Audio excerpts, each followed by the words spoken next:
Positive ওয়েতে হয়তো viral হওয়াটা একটু টাফ, বাজে কোনো একটা টপিক নিয়ে তুমি একটু হাইলাইট হতেই পারবা। যে মানুষের ভালোবাসা পাওয়াটা অনেক বড় একটা ব্যাপার, আর যেটা টাকা দিয়ে কেনা যায় না। হ্যালো এভরিওয়ান, আসসালামু আলাইকুম। আমি আরেকটি নতুন এপিসোড নিয়ে চলে এসেছি আমার শো সিক্রেট টক উইথ রিদিতে। সো আজকে আমার সাথে আমার খুব ফেভারিট একজন গেস্ট আমার সাথে আজকে আড্ডা দিতে এসেছে। সো আমরা ডিরেক্ট ওর কাছে চলে যাই। জলি, কেমন আছো? অনেক ভালো, তুমি কেমন আছো? ভালো আছি। ওর প্রফেশনটা মানে তোমার প্রফেশনটা অনেক মানে ইন্টারেস্টিং, মানে জাস্ট ফেয়ারগুলোতে যাও, ইভেন্টগুলো কভার করছি। তুমি সবাইকে যে প্রমোট করো, মানে এইটার বেনিফিটটা কি পাও তুমি?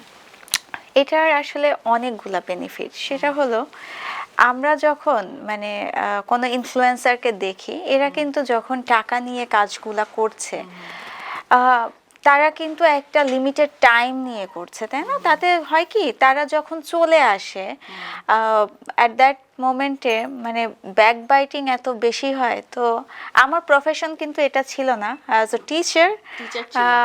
হ্যাঁ, আমি একটা কলেজে ছিলাম, লং টাইম ইউনিভার্সিটিতে ছিলাম। তো মানে তুমি কি বড়দের ক্লাস নিতে? বড়দের ক্লাস নিতাম। হ্যাঁ হ্যাঁ, আমাকেই ছোট মনে হয়। আচ্ছা, দেন আমার যখন বেবি হলো কোভিডের পরে, তখন মনে হলো যে আমি দেখতাম যে আসলে এখানে কি হচ্ছে।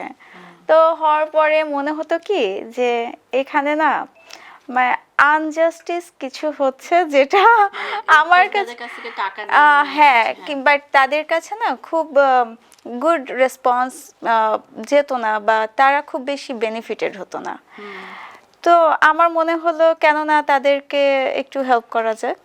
তো সেই প্রেক্ষাপট থেকেই আসা, এবং ফার্স্ট ওয়ার্কটা নন পেইড না, পেইড ছিল আমার ফার্স্ট ওয়ার্কটা।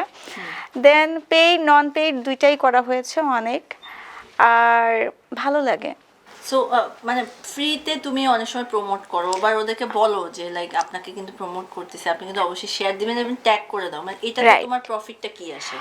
প্রফিটটা তাদের উপকার আসে, এবং মানুষের ভালো করাটাই আমার ভালো লাগা। কজ লং টাইম আসলে যখন টিচিং প্রফেশনটা কিন্তু একটু অন্যরকম, অন্য সব প্রফেশন থেকে যখন আলাদা, ওই জায়গা থেকে না একটা জিনিস শিখেছি যে মানুষের ভালোবাসা পাওয়াটা অনেক বড় একটা ব্যাপার, আর যেটা টাকা দিয়ে কেনা যায় না।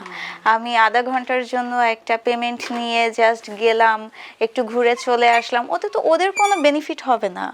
বাট আমি যখন তাদেরকে একজনকে 10 জনের মধ্যে 10 জনকে একটু বেশি সময় দিচ্ছি, সেই সময়টা না ওরা অনেক ভালো কিছু করতেছে, ভালো হচ্ছে তাদের।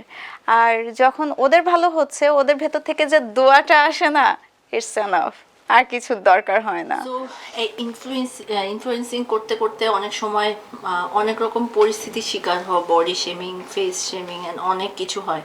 সো ওইগুলাকে কিভাবে ফেস করো? আমাকে নিয়ে এখনো ওই রকম কোনো কিছু হয়নি, তবে হ্যাঁ, যখন হয় কি যে অন্যদের থেকে একটু আলাদা ওয়েতে কাজ করা হবে, একটু ভালো কাজ করা হচ্ছে, তখন অনেক পপুলার মানুষগুলোর চোখেও হাইলাইটেড হয়ে যেতে হয়, এবং ওই সময় পেজের উপরে ইম্প্যাক্ট পড়ে অনেক বেশি। ফেক কপিরাইট আসে, রেস্ট্রিকশন আসে, বুঝি এখন তো অনেক কিছু দেখা যায় যে তোমার কাজের কিন্তু এখন ফ্লোটা অনেক বেড়ে গেছে, বা সবাই আসলে চায় যে, সবাই কেন চাইবে না, যখন তুমি একটু ভালো কাজ করবা সবাই তো ওটাই চাইবে, তাই না? তো সেই জায়গা থেকে যখন ওরা চায় বা মানুষ চাচ্ছে, বা তাদের সাথে কাজ শেষ হয়ে যাওয়ার পরেও একটা গুড রিলেশন তৈরি হচ্ছে, এটা অনেকে একটু তাদের সাথে কম্পেয়ারলি না মনে হয় যে ও আমার থেকে ভালো করছে, এই জায়গাটা অনেকে নিতে পারে না। সো এখন প্রথমে যখন কাজ শুরু করছিলাম তখন অনেক স্ট্রাগল মানে টাইম গিয়েছে। সো এটা স্ট্রাগলটা কিরকম ছিল? লাইক তখন তোমাকে কেউ চিনতো না? না, চিনতো না। জায়গা যে যে তোমার কাজ করতে, হ্যাঁ, তখন আর এখনকার ডিফারেন্সটা কেমন? তখন গেলে যখন একদম ফার্স্ট কাজ করি, তখন আমি যখন ইন্টারভিউ নিতে যেতাম, মানে ওরা আমাকে পাত্তাই দিত না একদম, যে কে না কে আসছে। বাট একটা কাজ করে আসার পরে সেকেন্ড টাইম যখন দেখা হয়, দেখা গেছে যে দৌড় মেরে আসছে, যে আপু আসছে, একটু হাক করছে, বা কাজের শেষে তাদের একটা কোনো প্রোডাক্ট আমার জন্য গিফট নিয়ে আসছে। এই ডিফারেন্সটা এমনই। আচ্ছা, এখন সোশ্যাল মিডিয়াতে মানে ভাইরালের যুগ। সো অনেক নেগেটিভ কন্টেন্ট ভাইরাল হয়, যেটার জন্য হচ্ছে পজিটিভ কন্টেন্টগুলো একদম পিছায় যাচ্ছে। নেগেটিভলি ভাইরাল হওয়াটা খুবই ইজি, বাট আমার মনে হয় এই যে যেভাবে সবাই হচ্ছে, যে খুব বাজে কোনো একটা টপিক নিয়ে তুমি একটু হাইলাইট হতেই পারবা, যেমন নাচানাচি করো তুমি হাইলাইট হচ্ছ, বা দেখো তোমার সংসার জীবনের কোনো একটা ব্যাড সাইড নিয়ে শুরু করো তুমি ভাইরাল হচ্ছ। বাট পজিটিভ ওয়েতে হয়তো ভাইরাল হওয়াটা একটু টাফ, বাট এটা লেন্দি হয়। সো তুমি কখনো ট্রাই করছো এভাবে মানে নেগেটিভ ওয়েতে? নো ওয়ে, আমার কোনো চান্সও নাই, কজ আমি কারো ওয়াইফ, আমার একটা বাচ্চা আছে, আর যেহেতু আমার পরিচিতিটা অনেক আগে থেকে, সো নেগেটিভ ওয়েতে কখনো ভাইরাল হওয়ার প্রশ্নই আসে না। সো এই যে ফেয়ারগুলাতে যে যে হলো প্রমোট করো প্রতিটা ব্র্যান্ড, সো এইটাতে প্রফিটেবল তোমার কেমন আসে, মানে আসে কিছু নাকি জাস্ট এমনিতেই তুমি তোমার নিজের শ্রম দিয়েই যাচ্ছ? হ্যাঁ আসে, সেটা একটা হ্যান্ডসাম অ্যামাউন্টই আসে, কিন্তু হয় কি যে আমাদের কন্ট্রাক্ট থাকে যে আমি কোনো একটা ইভেন্টে যাচ্ছি, ওদের রাইট ক্লায়েন্ট কন্ট্যাক্ট করে, বা যেখানে আমি কাজ করে আসছি ওরাই আবার সেকেন্ড টাইম চায় এরকম। আচ্ছা, ওরাই আবার সেকেন্ড টাইম বা থার্ড টাইম বা লং টাইম। এখন হচ্ছে এভাবে কাজ হচ্ছে। মেয়েদের জন্য এই যে তুমি একটা কাজ বেছে নিছো যে ফেয়ার গুলাতে যে যে ব্র্যান্ডগুলোকে প্রমোট করা, সো এটা তুমি ছাড়া কেউ করে না, তো তোমার কাছে মনে হয় না যে মেয়েদেরকে তোমার মতন মানে যারা হাউসওয়াইফ আছে তাদেরকে আরো বেশি মানে কাজের মধ্যে থাকা উচিত? অনেক মেয়েরাই আছে যে ঘরের মধ্যে বন্দি থাকে।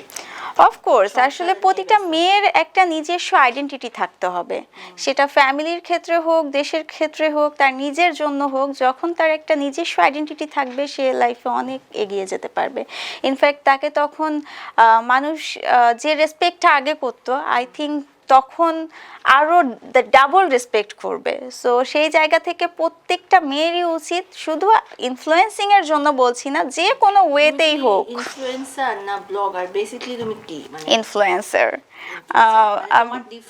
তোমার পার্থক্যটা হচ্ছে লাইভে আসো না, জাস্ট হচ্ছে হলো লাইভে আসা হয় খুবই কম। কনসেপ্টটা কিভাবে আসলো যে ফেয়ার গুলাতে যে যে মানে এটা কিভাবে কোনো কনসেপ্টই আমার আসলে জানাই ছিল না কোনো কিছু।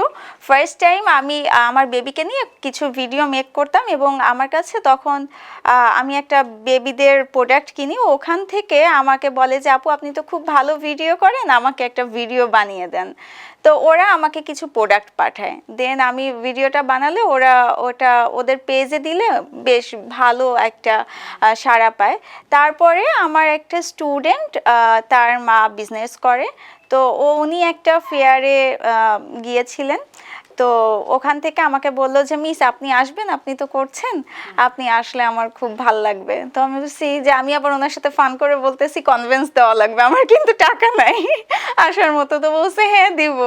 তো ওটাই আমার ফার্স্ট ইভেন্ট ছিল, এবং যে শুধু একটা ওনার শপটাতেই যে কাভার করব এমন না, আমি টোটালটা নিজে উদ্যোগেই একটু ঘুরে দেখালাম। তো এটা দেওয়ার পরে আমি তো ওই ইভেন্ট থেকে যাই নাই, আমি গেছি স্পেসিফিক একটা শপ থেকে।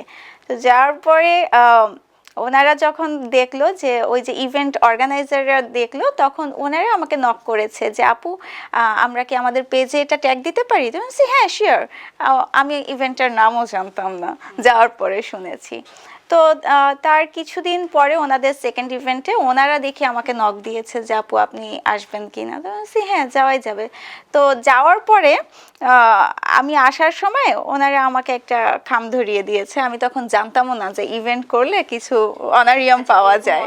মানে আমি সরি জিজ্ঞেস করতেছি কেমন দেয় অনারিয়াম? এটা ডিপেন্ড করে কাজের উপরে। যেমন আপনি যদি একদম টপ লেভেলের কারোর সাথে কাজ করেন, তাদের অনারিয়াম আর একদম বিগিনার্সদের অনারিয়ামটা সেম হবে না, বাট হ্যান্ডসাম অ্যামাউন্ট একটা দেওয়া হয়। সো তোমার এখন ইনকাম কত মাসে? নো সরি বলার কিছু না, আমার যা ইনকাম তার থেকে এক্সপেন্স অনেক বেশি।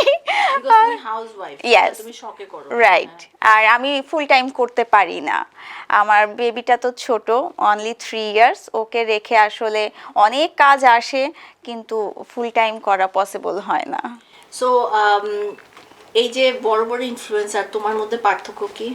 মানে এরা যে এরকম মানে অনেক ঝগড়া করে, একে ওকে গালাগালি করে, সো ওদের সাথে তোমার ডিফারেন্সটা কি? আমি কারোর গালিগালাজ করি না, আমার চোখে সবাই অনেক সুন্দর, অনেক ভালো। চাও না তুমি ওদের মতন, ওরা যেরকম ভাইরাল? না, হতে চাই না। আমি আসলে কাজ করতে চাই। আমি চাই যে যে মানুষগুলোর জন্য কাজ করছি তাদের একটা থাকে না হৃদয়ের অন্তঃস্থল, ওই জায়গাটাতে আমার নামটা লেখা থাকুক। ওই ভাইরাল হয়ে দেশব্যাপী ছড়িয়ে যে আমাকে চিনতে হবে এমন না। কাজের মাধ্যমে বেঁচে থাকি, যে আসলে মানুষ কয়দিন বাঁচবে, তাই না? তো শর্ট একটা লাইফ, এই লাইফে আমরা যতদিন আছি, আমি তো মরে যাওয়ার পরে আমাকে 3 days পরেই মানুষ ভুলে যাবে, বাট আমি চাই আমার কাজের মাধ্যমে, হ্যাঁ, কাজের মাধ্যমে মানুষ আমাকে মনে রাখুক। শেষ প্রশ্ন আমার, তোমার নিজের পিছনে খরচ কত করো এখন? তো খুবই ভালোই কম। কাজ করতেছো। খুবই কম। আমার নিজের পেছনে আমার খরচ এতই কম। গিফট অনেক আসে না? হ্যাঁ আসে। এখন তো অনেক আসে। হ্যাঁ আসে। আর আমার পেছনে খরচ নেই বললেই চলে, কেননা আমি খুবই লেজি। নিজের জামা কাপড় কিনতে যাব বা বানাবো এই সময়ও হয়ে ওঠে না, আর খুব কম। সো এখন আর জব, এখন মনে হয় না যে না আমি তো ইনফ্লুয়েন্সিং করতেছি, এখন আর জব করার কোনো ইচ্ছে নেই? না, আমাকে জবে যেতে হবে, ব্যাক করতে হবে, কজ ওনারা খুবই চান। আর আমার মাত্র 4 মাসের লিভ নেওয়া ছিল, এরপরে আর জয়েন করিনি। সো ওনাদের সাথে যে কথা দেওয়াটা ছিল, প্রমিসটা তো রাখতে হবে। সো এটা হয়তো থাকবে, পাশাপাশি জবটা কন্টিনিউ করতে হবে। Okay, thank you so much Jolly, কষ্ট করে আসছো। Thanks to you. আর তুমি আমার খুবই পছন্দের একজন মানুষ, ভাল লাগলো আড্ডা দিয়ে। Thank you. সো আজকে আমার স্টুডিওতে আমার সাথে আড্ডা দিল জলি। অনেক বেশি ইন্সপায়ার্ড ছিল, বিকজ হাউসওয়াইফরাও যে কাজ করতে পারে, ইনকাম করতে পারে, সেটা আসলে জলির কাছ থেকে আমরা শিখলাম। সো নেক্সট এপিসোডে আপনার সাথে আমার আবার দেখা হবে। তখন ভালো থাকুন, সেফ থাকুন, এবং অবশ্যই আমার শো সিক্রেট টক উইথ রিদির সাথেই থাকুন। Thank you so much. আল্লাহ হাফেজ। আল্লাহ হাফেজ।